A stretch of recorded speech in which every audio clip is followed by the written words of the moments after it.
I was having a conversation with a friend of mine the other day. She was telling me about someone she was seeing whom she was afraid was not quite the right fit for her. As my friend went back and forth, she said, well, I could hold on until I find something else or something better. The first thing that popped into my head, and I do not know why, because I am not a fishing enthusiast. I've maybe gone fishing twice, and that was way back in my childhood. But I thought, if you are out fishing for catfish and you catch some trout instead, how are you going to go back in for the catfish that you want if you don't release the trout from your hook? Now, this doesn't apply to every single situation, but I have found in my life that I've had to release and let go of the things that no longer serve me in order to make space and make room for the things that will elevate and catapult me. For example, for many years, especially over the past more than 15 years of my life, I've always held and had multiple jobs. I've always had a 9 to 5, 9 to midnight in some cases for me, and then building a business after hours.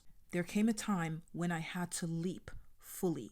Every single thing in my life was pointing to me leaping. I had to release the 9 to 5 or 9 to midnight that I had in my fishing hook. That was my trout. I didn't have everything that I wanted to have. I could have had more of a lot of things. I could have had more savings. Actually, no matter how much I saved, I always felt like I needed more. That's how funny the mind is. I could have had more clients lined up before I started, more systems in place. I didn't have everything that I wanted, but I had everything I needed, and I would learn down the line that that was enough. Releasing what I had in my hook meant I had to fully position myself as a business owner, not a part-time business owner, but a full-time business owner. There was no plan B. I released the 9 to 5 in my hook. I leaped, and then like clockwork, life started to respond to me as that full-time business owner. For my friend whom I spoke about earlier, releasing that person that was in her hook that she knew was not the right fit for her meant shifting her mindset and shifting her spirit and her frequency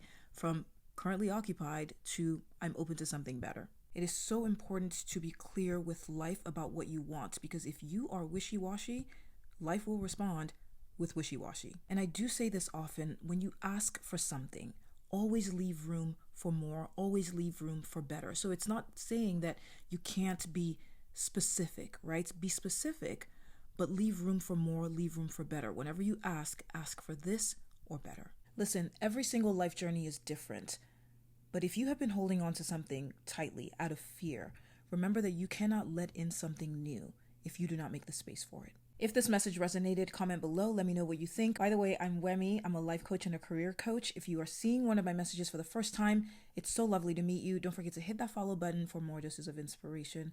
I'll see you soon.